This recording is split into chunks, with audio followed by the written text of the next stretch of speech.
Hello everyone, Pallytub here. Welcome back to Heroes of the Storm. It's been a while since I've looked forward to playing Diablo, but man, he's really good right now. He has some of the longest single-person CC chains that you can get in the whole game. It feels like you can keep a single person stunned for about 25 minutes once you hit to level 20. It's absolutely insane, and I'm going to try to show that off for you guys today. The talent rework that he got last week was phenomenal, and it really made Diablo feel like a character to be reckoned with again.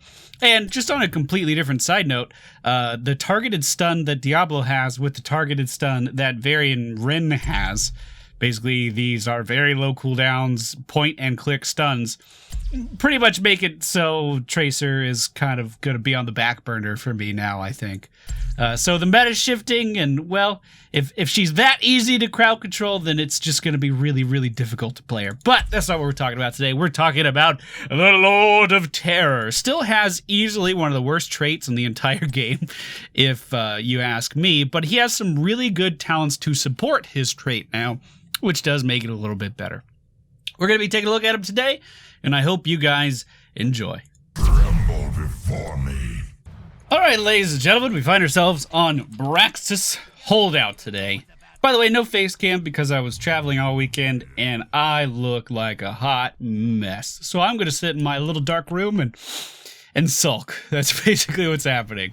We are going to go for Bulwark at level 1. This is the one that I would recommend for pretty much every Diablo build now. The other ones are okay. The Life Leech is something that, I mean, it could work, but it's better to just not take that damage anyway. And what Bulwark does, it gives you, how much damage resistance? It gives you 25% damage resistance for 5 seconds whenever you use your Q ability. Now, the Q was redesigned.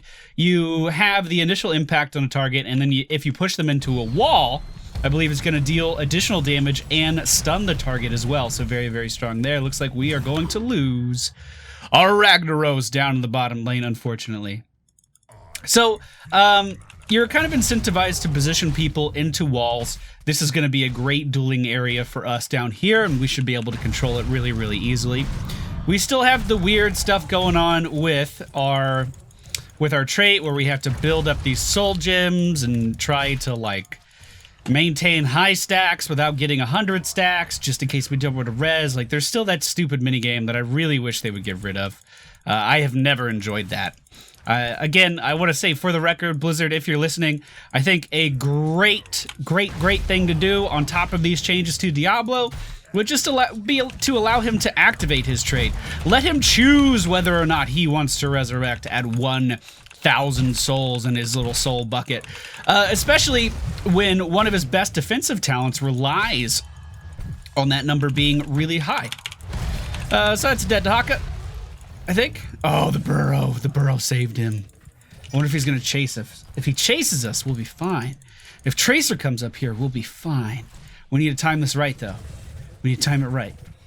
Tracer's close. Here we go. Here you go, baby girl. You do that damage. You do that. Oh, she. Okay. All right. I believed in you. I believed in you, Tracer. Our W ability received some alterations as well. The fire waves returning to us. That was only possible in the past with a talent. We no longer need that talent. We just have beautiful fire waves that will always be going back to our character once we release them. Those of you that remember the alpha, remember that Diablo used to have a shotgun build where each and every single one of those projectiles that leave when he hits his W would come back and deal damage individually. Each of them would deal damage. That's not the case. You only deal like 1 bonus damage and that's it. If he wanted to, no, they're not going to swap, huh? Maybe we can do something fancy here to get away. Regen globe and then double back around. Yes! Oh my god, if we get a kill here, I'm gonna feel pretty good about that. Come on! Oh, that was good. That was some good shit. That was some Diablo playing right there. Oh, we got this guy too! Oh, I fucked it up! I fucked it up for the team! Okay, that was some Diablo playing right there. Fucking up kills for everybody. I really needed to pick my talent. Hey, I'm Diablo.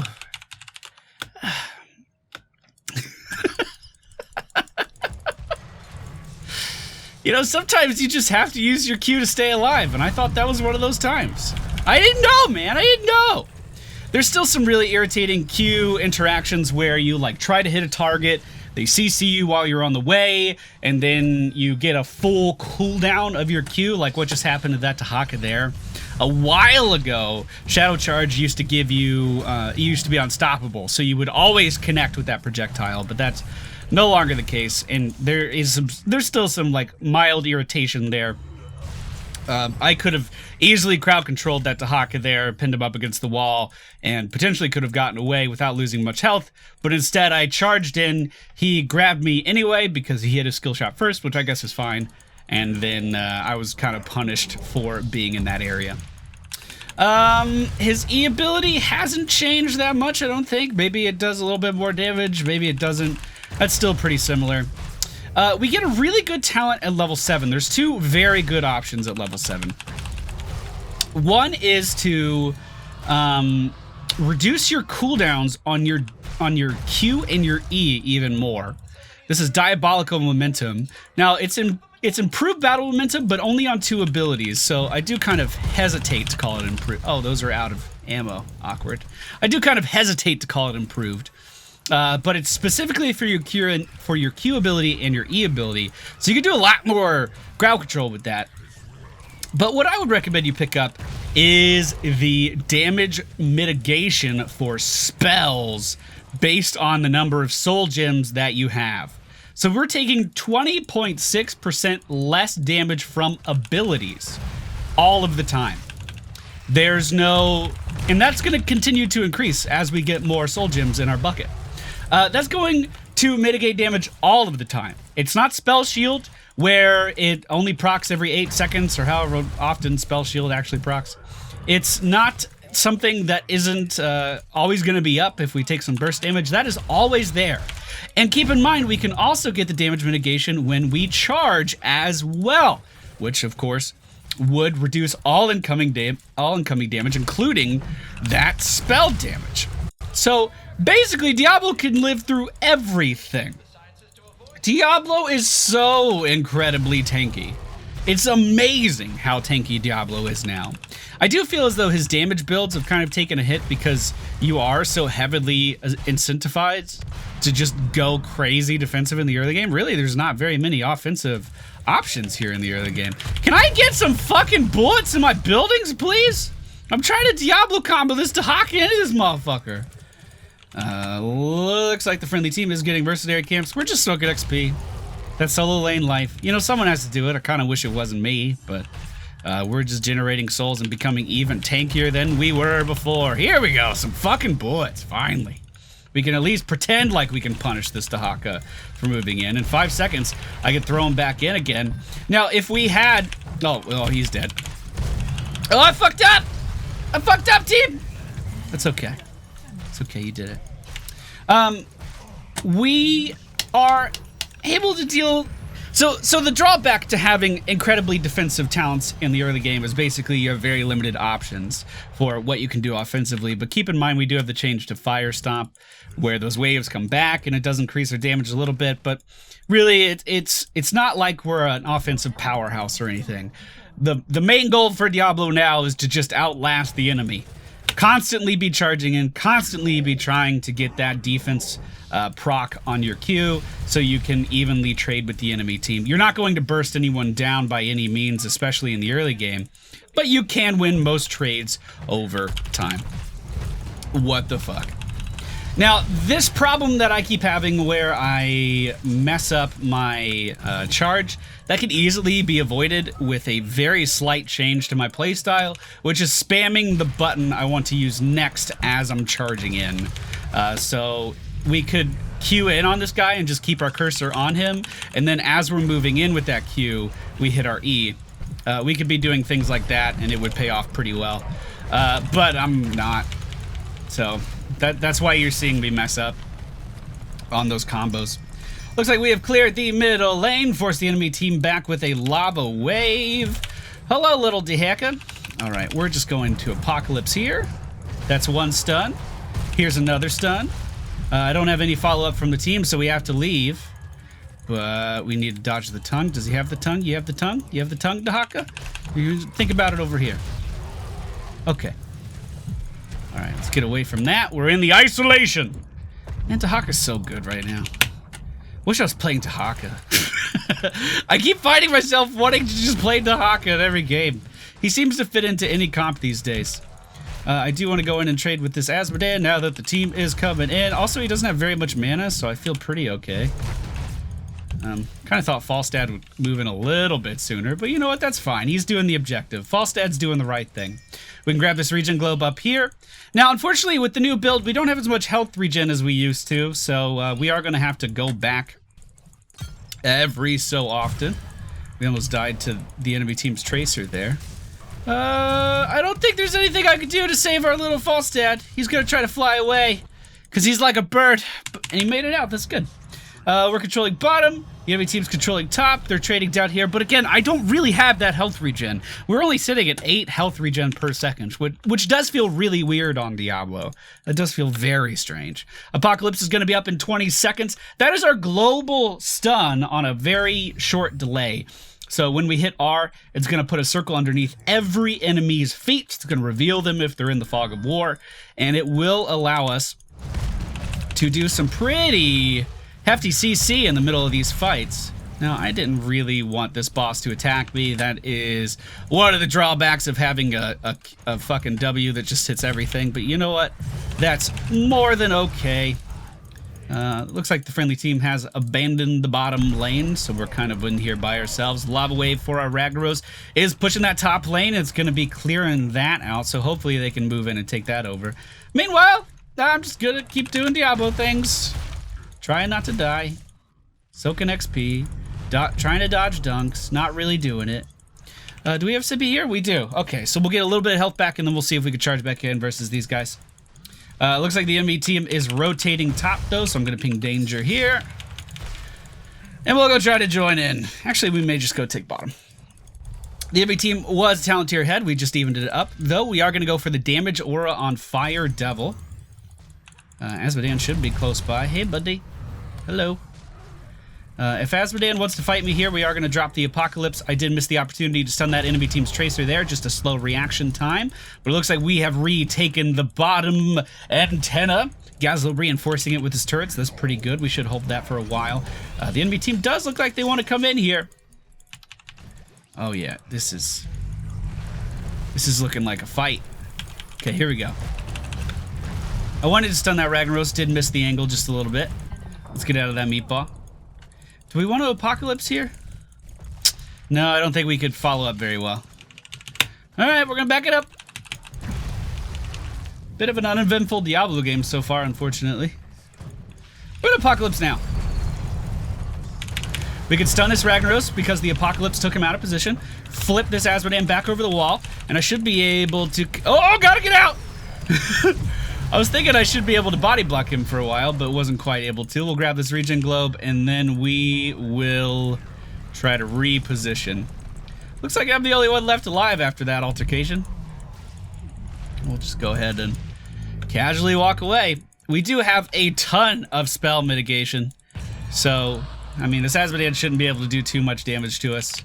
Unfortunately, the enemy team did get the upper hand in that objective once again, and that's going to be pushing the top lane. I'm more worried about the bottom lane because, of course, this is where the keep is. So if Asmodean was going to continue to push there, we would want to stay down in the bottom to kind of push that back. I'm going to grab a sippy cup from the top before we move to defend. We're going to lose that fort. That's okay. It's just a fort. We are 2 levels down versus the enemy team, though, and they do have their level 16 talents, one of the biggest power spikes in the game. So we do want to be very careful with how we engage in this next fight, but I think we should be okay. I just want to let these guys aggro the buildings, and then we're going to walk in with our AoE, try to stun that Tracer just a little bit, but I think I'm going to get CC chained pretty hard here. I'm going to make it out, though. I should be able to make it out, I think. Yeah, we're good. We'll go ahead and heal up. Rejoin the fight. Our Ragnaros is taking over that building. Pretty defensive spot all of a sudden. We should be able to clear these Zerg out just fine. And if the enemy team decides to fight, which it kind of looks like they want to... Let's Apocalypse right now. So that'll stun anyone in that radius for our team, and hopefully they can pick up a kill. We got a kill on our Tannis. I'm gonna assume it was because of the apocalypse, although I wasn't looking too terribly intently. Let's stun this Dahaka. Oh, I wanted to flip him into the lava wave, but he did get just a little too far ahead of me. I would have loved a speed boost there, but that's okay. We can CC this Dahaka in the corner here and finish him off. Now, Ragnaros is a little too far away, so we're going to mount up, push him into this wall, and try to keep the CC chain going. We can flip him again in just a moment to reposition him behind us. And there we go. With that reduced spell damage, we basically don't take any damage from Tracer's Heroic, which is nice. That's a nice change. Why are these aggroed onto me exactly? I didn't do anything. I didn't even have the aura up. Now we are going to go for Domination, which is going to... which is going to allow us to CC like crazy. Now we need to stand somewhere unexpected so we don't get dunked by Azmodan here. We'll recall right here. So, that talent that we just picked up allows us to Q in, immediately flip someone, and then Q again. By flipping someone with overpower, by suplexing them, we completely reduce the cooldown of our Q ability, our Shadow Charge, so we can just keep doing these CC combos like absolutely crazy. And it's really fun. I'm gonna go see if I can contest this Tracer who's kind of moving in on our team here. It does seem like that Tracer's been giving us some trouble. Now again, we have a lot of CC at our disposal now. So there's one stun, here's another, and then we push her that way. Boom. Look at that. Look at that. Now Azmodan thinks he's gonna get away over here, but we should be able to reposition just fine. Azmodan is going to be taken down. The enemy team stays. We will continue to just completely crowd control them until they can't do anything. I'm gonna go ahead and Apocalypse to help our Ragnaros down in the bottom lane. That is going to get a stun. Falstad flying it as well. This should be a favorable trade for us now, but Ragnaros completely backed up, abandoning the rest of his team. Dahaka is by himself though. Maybe we can get some good CC in here. We wanna flip him. We wanna flip him. We want to flip them. There we go. Close enough. If anyone else for the enemy team comes in, we'll be able to fight them here, but top was abandoned. Gazlo not quite getting on that point up there, so we're going to try to move in and help him again. And notice I'm trying to do everything I can not to fucking die, because the moment that I do, we're going to lose all of our defenses that we've been building up throughout the entirety of this game, and it's really fucking irritating. And notice how much damage I can just do with this little combo that we've kind of developed for ourselves with our talents. Pushing someone into a wall, Wing and pushing them into another wall is a shit ton of damage, even though it is hard to pull off that combo in every scenario. It's very much based on like the terrain you're currently standing in. But as long as we keep these 100 souls in our soul bucket, we're going to be pretty well off. Looks like our Falstad is going to be taken down by the enemy team's Tracer, but we should be able to trade in here no problem.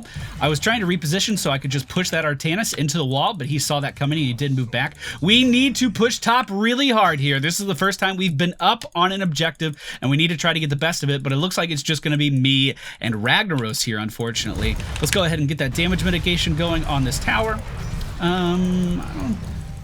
I mean, if you want to get pushed around, I guess I can. Ragnaros just needs to back up. Unfortunately, we do have to be very defensive here. Artanis is going to be taken down by the lava wave. We have full access to this Azmodan here, but I couldn't quite get into him in time. The Apocalypse is off cooldown and ready to go, and it looks like we're going to hit level 20 before the enemy team, which we have a nasty surprise in store for them when we do. We now have Hellgate, which is going to allow us to get another Apocalypse. So let's see if I can pull this combo off. We want APOC here on the Dahaka. He is going to burrow away. That's unfortunate. Actually, we just need to fucking leave. So once I can see again, I'm just going to push. Never mind. We'll blink this way. We'll push Tracer into that and try to get some damage mitigation. All right, I think I made the best of that, honestly. Tracer probably would have taken a lot of damage from that lava wave, but I needed to make sure that I got that 5 seconds of damage mitigation on that Q to try to stay alive as long as possible. So, when we blink into a target now, we're going to drop a second Apocalypse on the ground. So if you can stun someone with Apocalypse, you can then stun them again with another Apocalypse, keeping them stunned for 1.75 seconds times 2? Yeah. Really long time. Really fucking long time. More than 3 seconds, that target is going to be just standing there. Keep in mind, you also have a ton of other CC built into the build so far. So you can just keep people still for what feels like an eternity if you are in the right spot and you can pull the combo off correctly. We need to fight this, I think. Hopefully our Ragnaros starts to deal a little bit of damage here. Oh! Oh, that was aggressive! Did I see the enemy team's Ragnaros? Where'd you go? Come back! I want to fight you. Yeah, he's over there now. Falstad way overextended in there by himself. Hopefully he'll be okay. Tracer could easily cycle up here and take him down. But I think we're doing okay. The lava wave is coming in the bottom lane. We do not have Apocalypse to keep these guys still, but I'll try to do whatever I can to move them into the middle of the wave. Or that. You know what? Let's flip him and push him into this wall now. Let's Apocalypse, because this looks like a team fight. And then blink in here with another Apocalypse on top of the grab-a-bomb. We'll flip this guy, push him away. Oh, we're doing good, team. We've mitigated a fuck ton of damage with just that damage resistance from our Q, but I don't think it's going to be enough, as this is looking like it's about to end poorly for us. But we can charge in here, stun the Dahaka, flip him over, maybe stun him again. That's going to take him down. I don't think I'm going to get out of here. And then the worst part of Diablo is the fact that now all of this damage mitigation that we've been working so hard to keep, what has made us an effective tank in this game, is now completely lost because we lost our soul gems in favor of a resurrection, and now we have to build up those soul gems again. Now, I want to be very clear by saying that there's no fucking tactical advantage for me being alive right now. I can't get the objective. Falstad could have easily cleared this bottom lane up without me. Falstad's really not doing much of anything right now. He's walking into a fight he's outnumbered in. There's no reason for me to be alive here, but by using that resurrect, I completely squandered all of my defenses, all of that spell mitigation that has been so critical versus this Ragnaros and this Azmodan. It's now gone because the game wanted me to resurrect. I didn't want to resurrect. I would have easily taken that full death and not felt bad about it in the slightest. And I think that is the greatest weakness with Diablo. By far the worst thing about the character. Here's a pretty good Apocalypse on the enemy team, though. We'll go ahead and flip this Ragnaros over, try to get him stunned. We'll go ahead and Apocalypse again. Now, looks like Artanis is going to be taken down. We will have a stun here in just a moment. There we go. Look at that. That's pretty good. That's it's so fun. That's so fun. That is such an engaging play style now. I absolutely love it. But again, I just can't get over how shit Diablo's trait is. It's great for building up this mitigation at level 7 with Soul Shield. It's fantastic for that. So incredibly good. And it feels so satisfying to build that up over time and really have that defense feel like something that you achieved. It's just so stupid that you lose it just for dying in favor of resurrection. I don't know. But there are moments in games where I would love to resurrect on Diablo. Let's say I go in and do something really stupid and die. I would love to be able to rejoin my team instantly, pop back into a fight, and be able to like rush back in, especially if it's on a small map like Tomb of the Spider Queen. I think that would feel great. I think that would feel great. So Dahaka obviously knows we're here. Let's see if I can just flip him in. I mean, we could have just collapsed on him, but we didn't, I guess. Apocalypse is not up, and the entire team moved away from the point! Why? Oh no! All right, well, there we go. We died again, but it looks like we are trading pretty positively here. The throw pit for the enemy team looked too strong. Oh, this is good. This is good. Artanis overextending, trying to get a kill on either Gazlo or Falstad, and he's not going to get either of them. And now this is a pretty big push down in the bottom lane. The friendly team, rather than going to the top and just killing the core, is opting to go through every building that the enemy team has. They're going to resurrect in time, and they're probably going to be able to stop us when we could have just gone to the top and pushed in and won the game, but that's okay. That's okay. They're pushing pretty well. That's fine. Is Molten Core off cooldown? Is there a way of... Oh, lava wave top? Please? Maybe? I mean, you would get catapults on the core right away. That's catapults from 2 directions, but no, he's just gonna hold on to that cooldown. He has 2 of them. He has 2 fucking charges. All right. Well, I want to stress how much better Diablo is now. He feels like an actual tank. He feels like a force to be reckoned with, and he feels very, very, very good. I still hate his trait. I've been trying to get it changed for years and years and years. Maybe Blizzard will listen to me someday. Who knows? Who knows? Tyrael needs his change too, just for the record. But you can't deny how fucking fun those crazy long CC chains are to pull off, and how effective they are at disrupting the enemy team. They are absolutely fantastic. Hope you guys enjoyed today's video. I'm going to go ahead and tell you my talents, and then I'm going to be getting out of here. I have a few videos to upload today. Man, traveling on Mondays is hard. I get back pretty early, but having to sit down and record content after traveling all day is, oh man. At level 1, we did go for Bulwark. At level 4, From the Shadows. Then Soul Shield. I cannot stress how incredible Soul Shield is. But damage, the battle momentum at this tier is a lot of fun as well. Apocalypse at level 10, followed by Fire Devil, Domination, and then Hellgate. If you don't think you need a ton of CC at level 16, you can opt in for the Debilitating Flames. Enemies hit by Fire Stomp are slowed by 15% for 2 seconds, up to 30%. So when the wave goes out, it can hit them again and come back. This is really good for AoE kind of CC. So in the middle of a team fight, it's very likely that you'll be able to hit like 3 or 4 enemies, depending on where you're positioned and which way the fire waves go. Keep in mind, they always come back to you now, so it's pretty easy to hit a lot of people. And this would combo extremely well with like Executioner on Gem Rainer or something. Gem Rainer making a little bit of a comeback for the same reasons that Tracer is not. Level 4, Gem Rainer has a talent that can stop CC from controlling him. Let's see, where is he? It's this thing right here. Relentless Leader. So when Varian and Diablo click on Gem Rainer, basically nothing happens, and he can just keep killing you.